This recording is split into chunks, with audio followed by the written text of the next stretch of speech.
territory that Russia has in its hands will, for the foreseeable future, remain in Russia's hands. What's important is for the world not to recognize that as Russian territory. It's Ukrainian territory occupied by Russia. Important that von der Leyen has said the European fiscal rules could be frozen to increase defense spending. Why do you think this change of opinion now? So I think von der Leyen's speech yesterday here at the Munich Security Conference was extremely important, because there have been two things that are preventing Europe from doing the right thing. One is the perception of the threat and the degree to which the environment is challenging. That's changed, and I think most Europeans understand there's a real threat. Something needs to be done. The other problem has been money, because of fiscal rules under the European Union, that only a certain amount of debt can be held. There's a particular German problem with its own debt break, which I hope after the election will also break free. But by saying that defense spending is not going to count against deficits under the fiscal rules, a proposal, by the way, that I know that the Greek Prime Minister Mitsotakis has made, that Giorgia Meloni has made. I'm not sure whether the Spanish government has Sanchez, but whether he has proposed it. But it is an important proposal, as is the idea that Europe should borrow to fund common defense projects. I think that those two things can help meet the moment, and the moment is more defense capability in the shortest possible time without having to necessarily rely on the United States to fill all the gaps. Well, in the Spanish case, the Spanish government says the 2% of the spending in defense it's to 2029. So we are a little late, maybe. Very late, and I think it's important that there be a debate in Spain about the reality of the world that we're living in. And that world is one in which we have a country in Europe that is at war with Europe. It may not be shooting missiles at Madrid. It is shooting missiles at Kyiv, but it is preparing itself to be ready to fight all of Europe. And to be an ally, to be a good ally, means that if one of your allies gets attacked, it's important for you to be able to help defend it. More importantly, the way to prevent it from being attacked is to be prepared to win. And in order to do that, Spain will have to spend more on defense.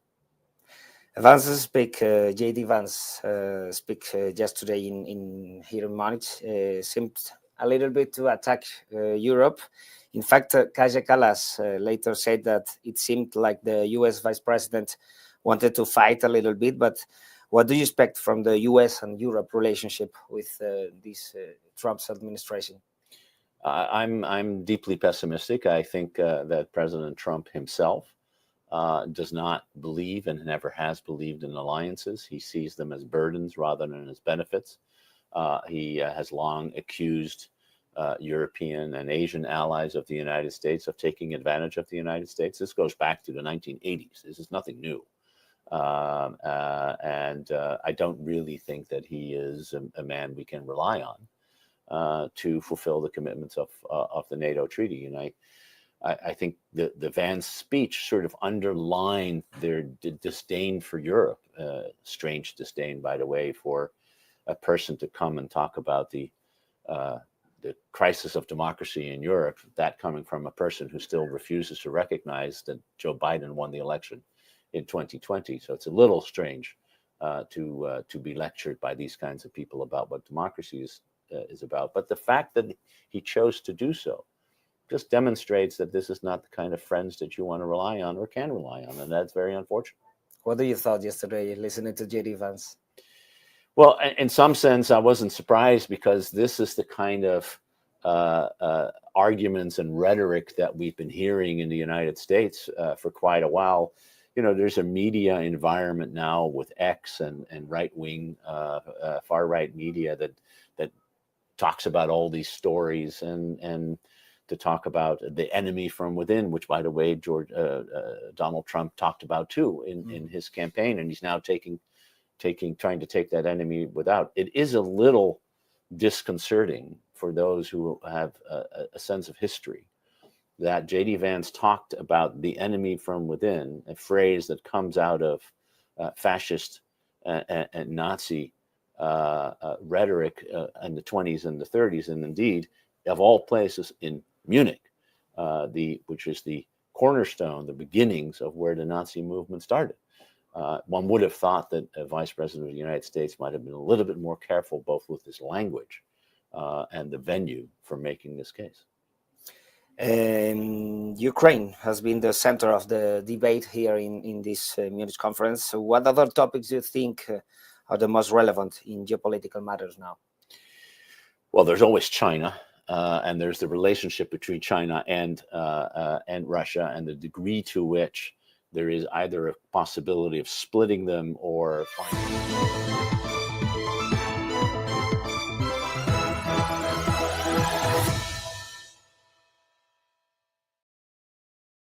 Diez y 14 hora central europea, de vuelta en Negocios Televisión. Vamos a conectar con la residencia del presidente de Estados Unidos, Donald Trump, en Mar-a-Lago, en Florida, porque desde allí ofrece una rueda de prensa tras firmar varias órdenes ejecutivas. My honor to do so. Also, the fire department, the great firefighters. So they're here throughout the room, and I want to thank you very much for being here. I'll be with you in a little while. We'll do some great photos. We have plenty of time. Policemen, police women, and firemen, firewomen, they're here, and we appreciate it very much. You've done a fantastic job.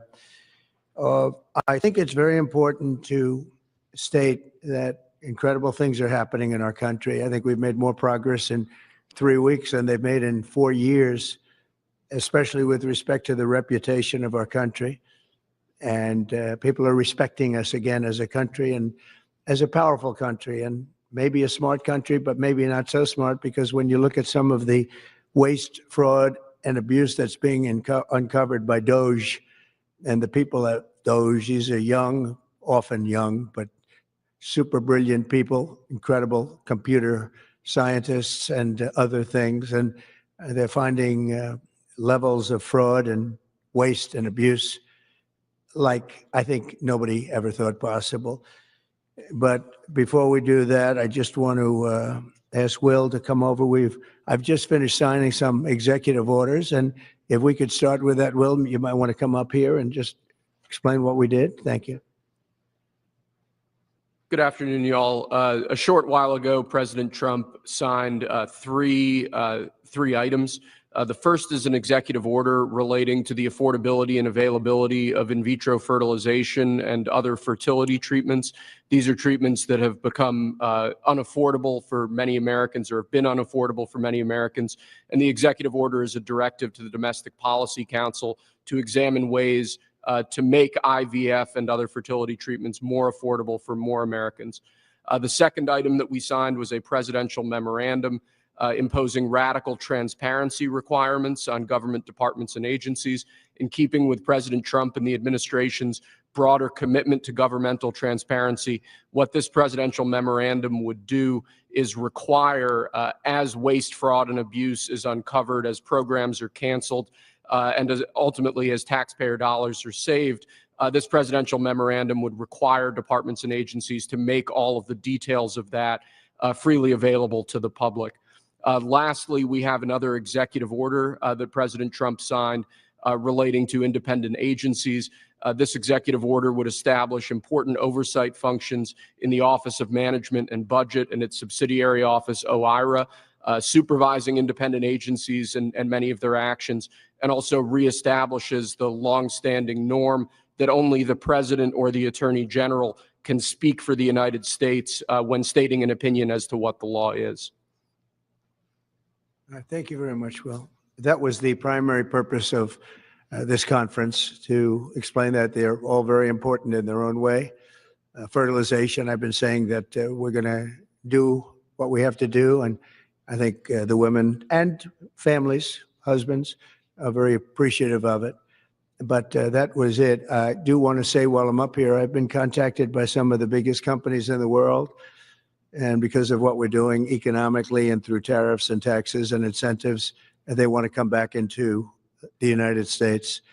And we'll be announcing various very large companies, the biggest actually, and they'll be coming back, having to do with chips and having to do also with cars and lots of other things. We're going to be announcing some very, very big, momentous decisions are being made by companies all around the world, the biggest, and they want to come back into the U.S. Car plants are being canceled in other locations now because they want to build them here.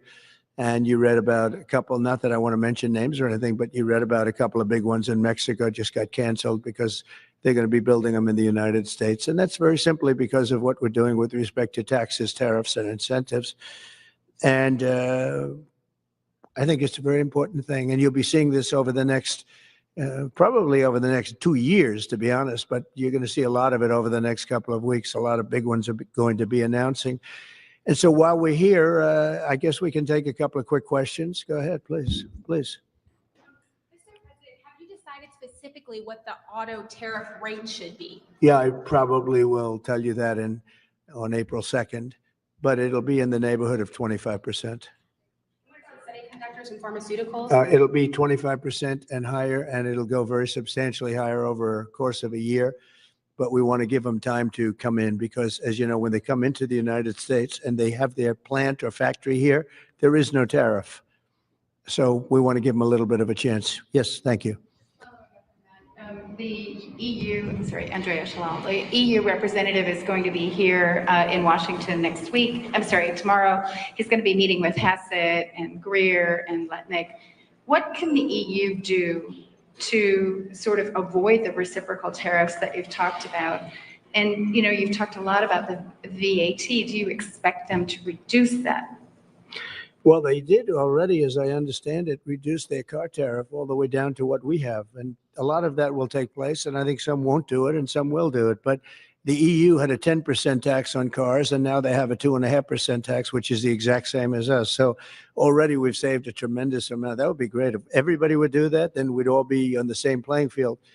Because essentially what we're doing with the tariffs is, they charge us, we charge them, same amount. And it's called reciprocal, actually. And whatever they charge us, we're charging them. And so the EU is, I appreciate that they did this, but, the EU has been very unfair to us. We have a deficit of $350 billion. They don't take our cars. They don't take our farm products. They don't take almost anything. They take very little. And we're going to have to straighten that out. And we will. I have no doubt about it. Yeah, go ahead, please. Thank you, Mr. President. Could you tell us a little bit more about the Russia talks, your impression of how they went today, and if you're perhaps more confident or less confident of a deal after what happened today? Well, much more confident. They were very good. Russia wants to do something. They want to stop the savage barbarianism. I mean, what's going on over there? It's soldiers are being killed by the thousands on a weekly basis. It's ridiculous. And they're not American soldiers. They're Russian soldiers and they're Ukrainian soldiers largely, although a lot of Koreans have been killed, as you know. Quite a bit of them have been killed. They came over to fight and a large portion have been wiped out. But we want to end it. It's a senseless war. It should have never happened, would have never happened if I was president. And it's a shame to see it. And I see pictures that you don't see, but I see pictures of fields that look just horrible. It looks like Gettysburg. If you see the old pictures of Gettysburg, it's soldiers lying all over the field, body parts all over the field. They're all dead. And this is going on a daily basis. It's a horrible thing. Both Russia and Ukraine, they're losing thousands and thousands of soldiers. And a lot of people have been killed too. I think that's one of the things that you'll see historically and you'll see later on as it goes along. I think people are going to be surprised at how many people, not only soldiers, have been killed in Ukraine. A lot more people than you think. Yeah, please. President Trump, as part of a peace deal with Putin, would you be willing to consider removing all American troops from Europe? Well, nobody's asked me to do that, so I don't think we'd have to do that. I wouldn't want to do that. But that question's never really come up. Yeah, please. Sir, do you support stationing European peacekeeping troops in Ukraine as part of this peace deal? If they want to do that, that's great. I'm all for it. If they want to do that, I think that'd be fine. I mean, I know France has mentioned it. Others have mentioned it. UK has mentioned it, but yeah, if we have a peace deal, I think having troops over there from the standpoint of Europe, we won't have to put any over there because, we're very far away.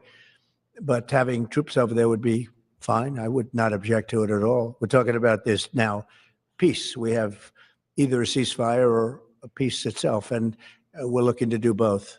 Would start off with the ceasefire, and if they want to do that, I know France was willing to do that, and I thought that was a beautiful gesture. Yeah, please.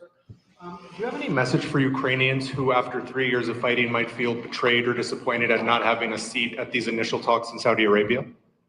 Well, I think I'm really disappointed in what's happened. I've been watching this for 3 years. It's a war that would have never happened if I was president, and I've been watching these people being killed at levels that you've rarely seen, not even close, since the Second World War.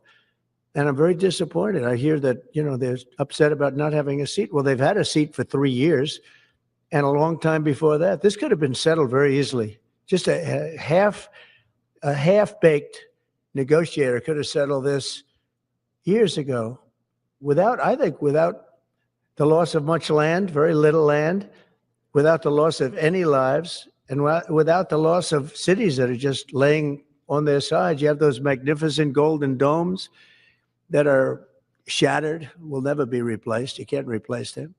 1,000-year-old domes that are so beautiful, you can't replace that. A whole civilization has changed because of what. So when they're worried about not being seated, you mean somebody that should have gone in and made a deal a long time ago? You could have made a deal. This is one that could have made a deal. There was no talk of this during the Trump administration. Putin would have never, ever done it. And by the way, we wouldn't have had October 7th. You know that. We wouldn't have had October 7th either in Israel. And we wouldn't have had that mess that's going on over there. It's like we have great fire people here. We're putting out fires all over the world. We're putting out fires. So that wouldn't have happened. And you know what else wouldn't have happened? Inflation. Because it was caused really by the cost of energy going through the roof because of their bad energy policies and also their spending, their terrible spending, wasteful spending on the Green New Scam. It's a scam. It's a whole big scam. Yeah, please. Yes, sir. I want to ask you a little closer to home. What would it take for you to reconsider the restrictions on the Associated Press? And secondly, some of your advisors are concerned with the Associated Press's style guide, using language and giving guidance to not use words like illegal immigrant or to use phrases like gender affirming care. And they're concerned about that being an encroaching amount of liberalism in the way in which the press writes about things. Do you share those concerns? Well, I do think that some of the phrases that they want to use are ridiculous. And I think, frankly, they become obsolete, especially in the last 3 weeks, because many things have happened in the last 3 weeks. And I didn't know about that, but I would say that if they want to use certain phrases like that, and I guess some are okay, but many aren't. But the Associated Press just refuses to go with what the law is and what is taking place. It's called the Gulf of America now. It's not called the Gulf of Mexico any longer. I have the right to do it, just like we have the right to do Mount McKinley, and nobody's even challenging that. But only the essentially, it's primarily the Associated Press, and I don't know what they're doing, but I just say that we're going to keep them out until such time as they agree that it's the Gulf of America. We're very proud of this country, and we want it to be the Gulf of America. Now, the Associated Press, as you know, has been very, very wrong on the election, on Trump and the treatment of Trump and other things having to do with Trump and Republicans and conservatives.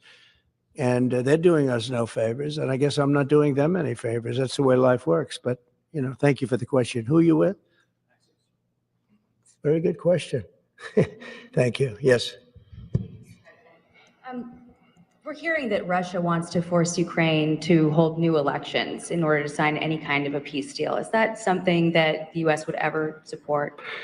Well, we have a situation where we haven't had elections in Ukraine, where we have martial law, essentially martial law in Ukraine, where the leader in Ukraine, I mean, I hate to say it, but he's down at 4% approval rating, and where a country has been blown to smithereens. You got most of the cities are laying on their sides. The buildings are collapsed. It looks like a massive demolition site. The whole I mean, so many of the cities. I mean, they haven't done it in Kiev because I guess they don't want to shoot too many rockets in there. They've done it 20%, but they haven't done it 100%. If they wanted to do it 100%, it would probably happen very quickly. But you have cities that are absolutely decimated. And yeah, I would say that, you know, when they want a seat at the table, you could say the people have to, wouldn't the people of Ukraine have to say, like, you know, it's been a long time since we've had an election. That's not a Russia thing. That's something coming from me and coming from many other countries also. You know, Ukraine is being just wiped out. Look at what's happening to the cities. There are cities, there's not even a building standing. It's a massive, you talk about Gaza. I mean, it's literally, these cities look like Gaza. Actually, many have percentage-wise more buildings knocked down than in Gaza. So, you know, people are tired of it. People want to see something happen. And, you know, the other thing that it's been bothering me for a long time, because I solved the problem with NATO. They paid hundreds of billions of dollars into the funds of NATO when I said, you got to pay, because the United States was paying for European countries, and then they take advantage of us on trade. But I've seen it. Look, they have to pay. They have to find out, where's the money going to? We have, I believe President Zelensky said last week that he doesn't know where half of the money is that we gave him. Well, we gave them, I believe, $350 billion, but let's say it's something less than that, but it's a lot. And we have to equalize with Europe, because Europe has given a very much smaller percentage than that. I think Europe has given 100 billion, and we've given, let's say, 300 plus. And it's more important for them than it is for us. We have an ocean in between, and they don't. But where is all the money that's been given? Where is it going? And nobody, I've never seen an accounting of it. We give hundreds of billions of dollars. I don't see any accounting. So I want to see peace. Look, you know why I want? Because I don't want all these people killed anymore. I'm looking at people that are being killed, and they're Russian and Ukrainian people, but they're people. Doesn't matter where they're from on the whole planet. And I think I have the power to end this war. And I think it's going very well. But today I heard, oh, well, we weren't invited. Well, you've been there for 3 years. You should have ended it 3 years. You should have never started it. You could have made a deal. I could have made a deal for Ukraine that would have given them almost all of the land, everything, almost all of the land, and no people would have been killed, and no city would have been demolished, and not one dome would have been knocked down. But they chose not to do it that way. And President Biden, in all fairness, he doesn't have a clue. What he was so bad for this. It was so bad, so pathetic. It's so sad. But with all of that being said, look, it is what it is. When I left, there was no chance that this could have happened. But it happened because we had incompetent leadership at many different levels. But when you see what's taken place in Ukraine with millions of people killed, including the soldiers, millions of people killed, a big percentage of their cities knocked down to the ground. I don't know how anybody even lives there. You know, when they say they took a poll and Zelensky's at 4%, who's living there? You know, I mean, it's hard to believe that people live there. Their cities are being knocked down. And this is something that would have never happened. And by the way, for 4 years, it didn't happen. It was never going to happen. Go ahead. Follow-up question. How would you counter the perception, because Russia's pushing for this, obviously, they don't really hold true elections, that would be a capitulation of some sort. How would you guard against potentially Russia installing a puppet government? And then finally, how would that new election have an impact on getting Zelensky to sign the rare earth minerals deal? Look, you have leadership, and I like him personally. He's fine. But I don't care about personally. I care about getting the job done. You have leadership now that's allowed a war to go on that should have never even happened, even without the United States. Look, we had a president who was grossly incompetent. He had no idea what he was doing. He said some very stupid things, like going in for portions and all of the things. He made a lot of bad statements, but he's grossly incompetent, and I think everyone knew that. This is something that should have never happened, would have never happened. And I used to discuss it with Putin. President Putin and I would talk about Ukraine. It was the apple of his eye, I will tell you that. But there was never a chance of him going in. And I told him, you better not go in. Don't go in. Don't go in. And he understood that. He understood it fully. But I'm only interested. I want to see if I can save maybe millions of lives. This could even end up in a World War III. I mean, to be honest with you, you've been hearing now Europe is saying, well, I think we're going to go in and we're going to go. All of a sudden, you're going to end up in World War III over something that should have never happened. And, you know, it's a very sad situation. Yeah, please. In a court filing, the White House said that Elon Musk is not a DOJ employee and has no authority to make decisions. Can you clarify for us today? Well, Elon Musk, exact role is there? yeah. Elon is, to me, a patriot. So, you know, you could call him an employee, you could call him a consultant, you could call him whatever you want. But he's a patriot. I mean, look at the kind of things I just said. Just write it down, just in case that question got asked, right? And which I'm surprised it took so long, actually. But you know what? Ukraine's a bigger deal because people are dying by the thousands a week, thousands. But look at this, from 90 to 99, Social Security, 6,054,000 people. Well, that's okay. Maybe that's possible. You know, 90 to 99, maybe it's possible. It's a lot of people, though, at that. But people that live to 100 to 109, 4,734,000. Wow, that's a lot.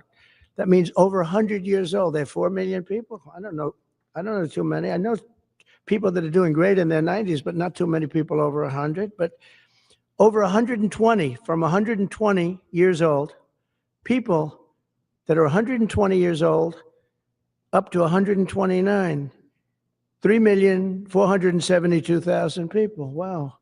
You know, that can't possibly be because the record is like, I think it's one person, a woman, lived to 127, but they have 3,472. Okay, but now we're going really in. People from 130 years old to 139-year-old, 3,936,000. Wow. I wonder if people are getting paid with all this. I mean, are these checks? And that's what we're checking right now. People from 140 years old to 149 years old, 3,542,000. 140 years old and beyond. Now we're really going because we're looking to break the record by 25 years. People from 150 years old to 159 years old, 1,345,000. These are in the, by the way, these are in the computer files. This is what they do well. They're super. I asked Elon, who are these Doge people? He said they're super brilliant computer people and they love the country. It's simple. Wait a minute. People from 160 years old to 169 years, 121,000. So 160-year-old people. 170 to 179,000, 6,087. But now, let's go into the real numbers.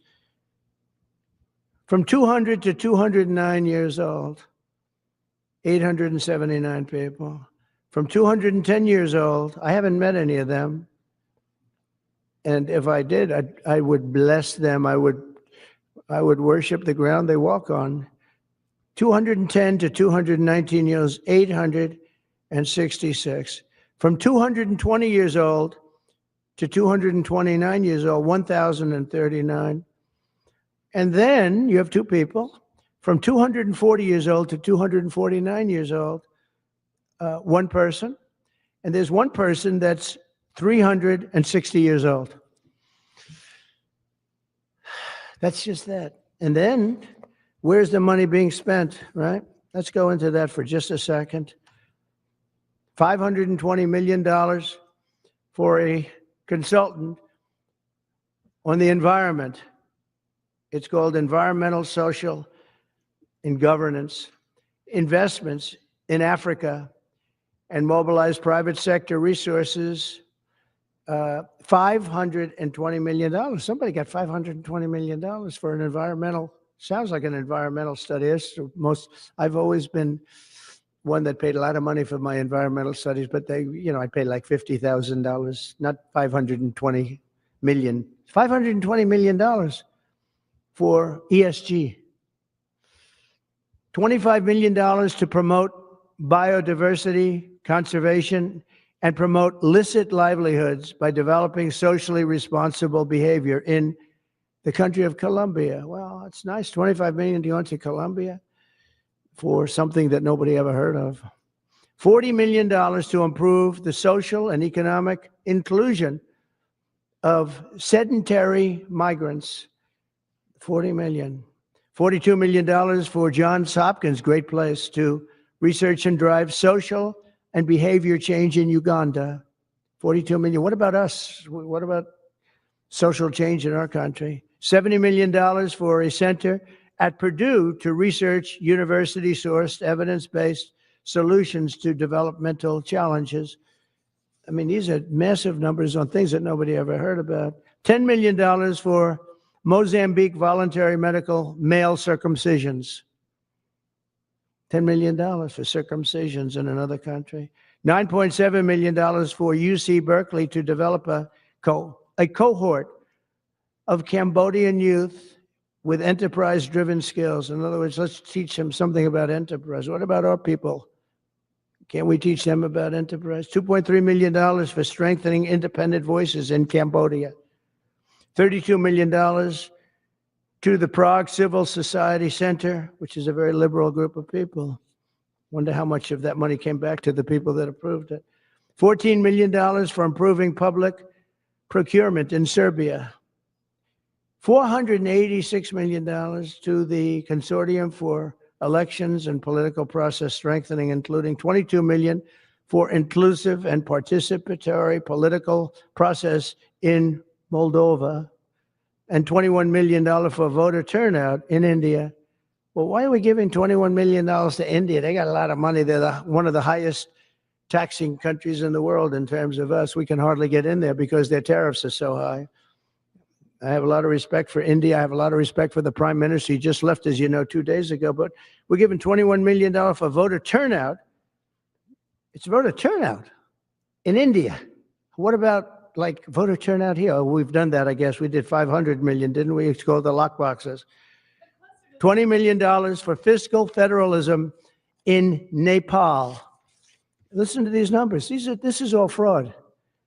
$19 million for biodiversity conservation in Nepal. $1.5 million for voter confidence.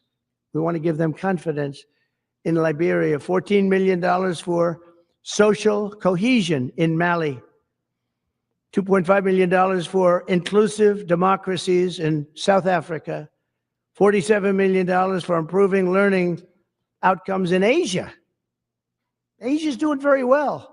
They're doing a lot better than we do in the schools, aren't they? $2 million to develop sustainable recycling models to increase socioeconomic cohesion among marginalized communities in Kosovo and Eshkali and in Egypt. We're talking about hundreds of billions of dollars. I could, by the way, I could read this all day long. I could go on all day long, and you'll see hundreds of billions of dollars, and we're doing it.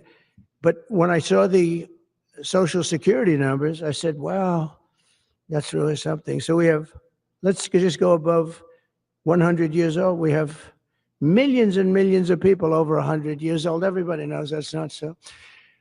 We have a very corrupt country, and it's a sad thing to say, but we're figuring it out. Now, the good thing about Social Security and what I read is if you take all of those numbers off, because they're obviously fraudulent or incompetent, but if you take all of those millions of people off Social Security, all of a sudden we have a very powerful Social Security with people that are 80 and 70 and 90, but not 200 years old.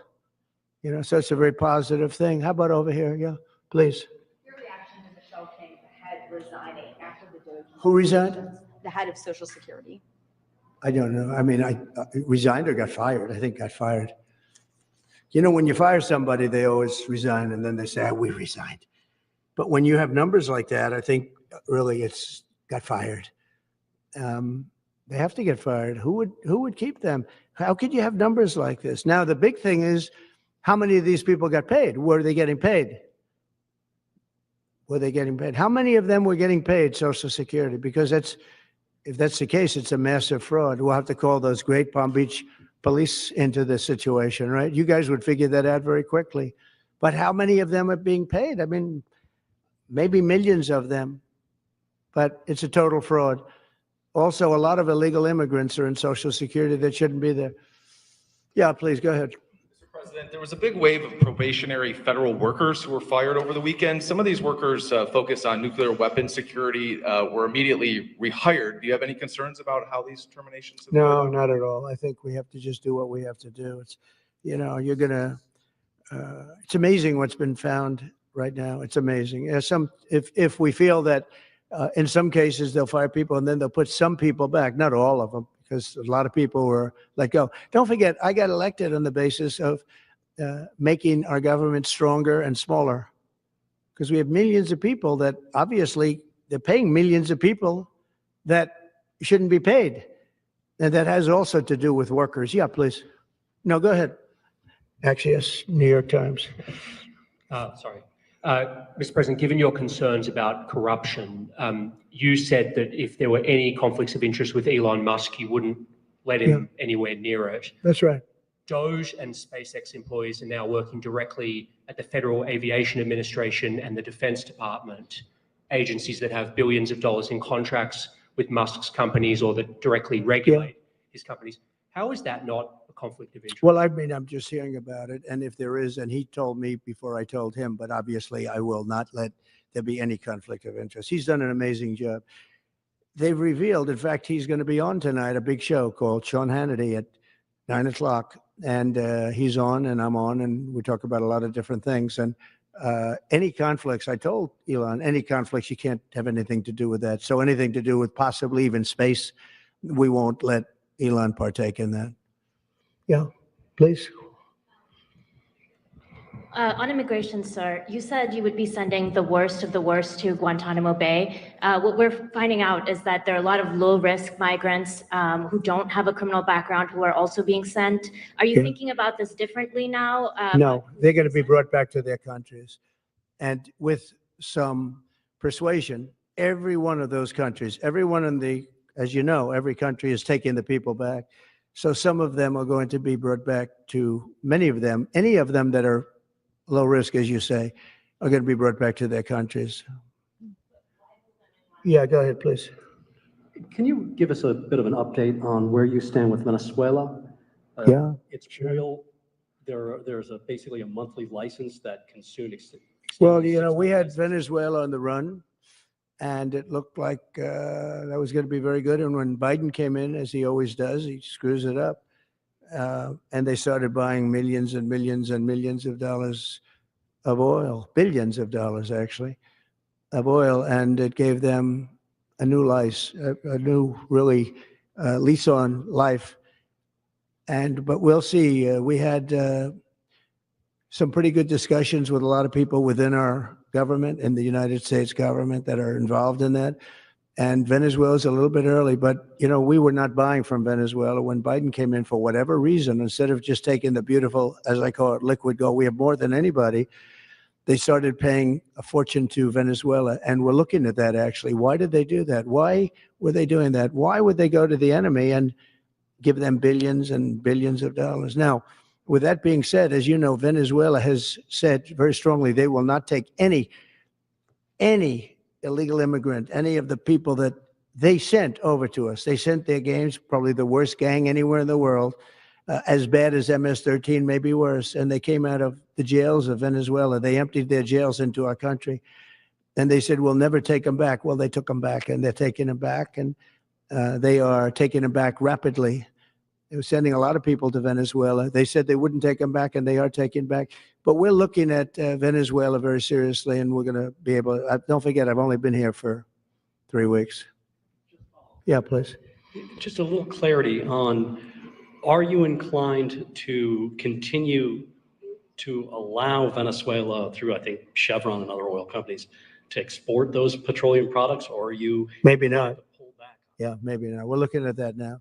I just got here. When I left, they weren't doing anything. They were ready to go. We give up. And then Biden came along and he gave them literally billions of dollars.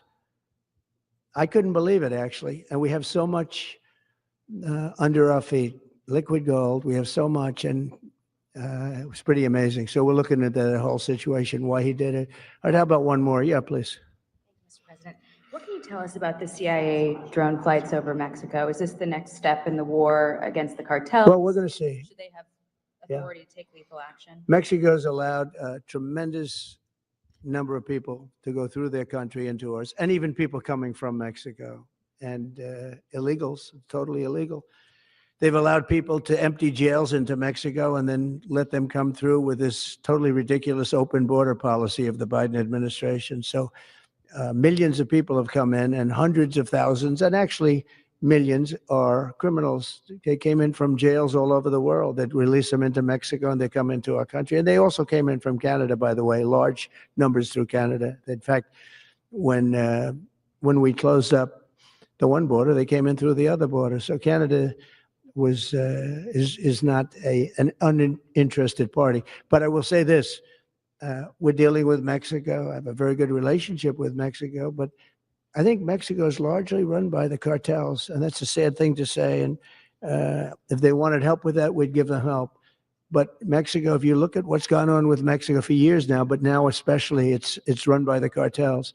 And they've allowed millions of people to come into our country from jails and prisons of other countries from all over the world, not just South America, Africa, Asia, all over, a lot from the Congo in Africa, a lot. They opened their jails. They came in through Mexico, and we have some of the worst criminals coming in from the Congo and other places. So it's not just South America, and it's not just Venezuela, but they opened their jails. And you know, the crime rates in Venezuela and other places all over the world has gone way down. You know why? Because they've given us their prisoners, they've given us their drug lords and their gang members, and it's hard to believe that we accepted this. It's hard to believe that we allowed open borders, and we're taking in, you know, hundreds of thousands and millions of people coming in from all over the world that are absolute stone-cold criminals. In fact, 11,088 murderers, and many of those people have murdered more than one person. Why are they giving us these people, and why are we taking these people under Biden? You know, you had a border czar that never went to the border. Happened to be a vice president, never went to the border, never called the border people. I call them all the time. I speak to them all the time. But here's the good news. We have the most secure border we've ever had right now. As secure and even more secure than I had it 4 years ago. And the Border Patrol is doing incredible. ICE is doing incredible. Tom Homan's unbelievable, and Kristi Noem has been just working very, very hard, very, very hard. And we have the best numbers we've ever had, and we're going to keep it that way. And we're going to find out how a thing like this could have happened to our country, because who would allow this to happen? What they've done to our country is so sad. Thank you very much. Thank you. Se despide el presidente de Estados Unidos diciendo que va a conseguir la frontera más segura con México de la historia del país. Decía que su relación con la presidenta es buena, pero que cree que hay mucho peso de los cárteles de droga en el control del país. Muchos titulares, como suele suceder, ha dejado el presidente de Estados Unidos el mayor foco de los periodistas puesto en esas negociaciones de paz entre Rusia y Estados Unidos que han dado comienzo hoy en Riad. Ha dicho el presidente Trump que esas conversaciones han ido bien, que hay buena sintonía, y entre los titulares que ha ofrecido última hora, el presidente de Estados Unidos, Donald Trump, apoya el envío de tropas europeas a Ucrania. Dice que si a los países de la Unión Europea les parece bien, que a él le parece bien. De hecho, dice, bueno, pues que hay países como Francia que han puesto este extremo sobre la mesa. Así que esa es la última hora. Dice que apoya el envío de tropas europeas a Ucrania. Dice, sin embargo, que no es necesario que haya tropas de Estados Unidos en Ucrania. Así es como despedimos esta edición del Cierre de Wall Street. Gracias por acompañarnos.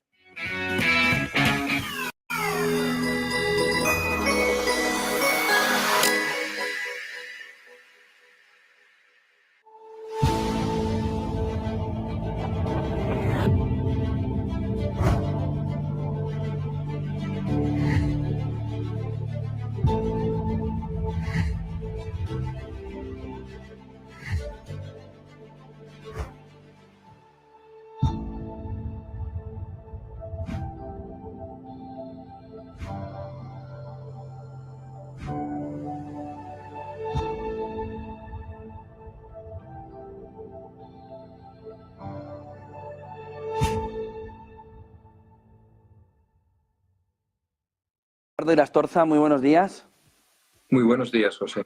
Bueno, ya han empezado las negociaciones en Riad. Estados Unidos y Rusia buscan un camino para que entienda Estados Unidos si Rusia de verdad está en el camino de la paz.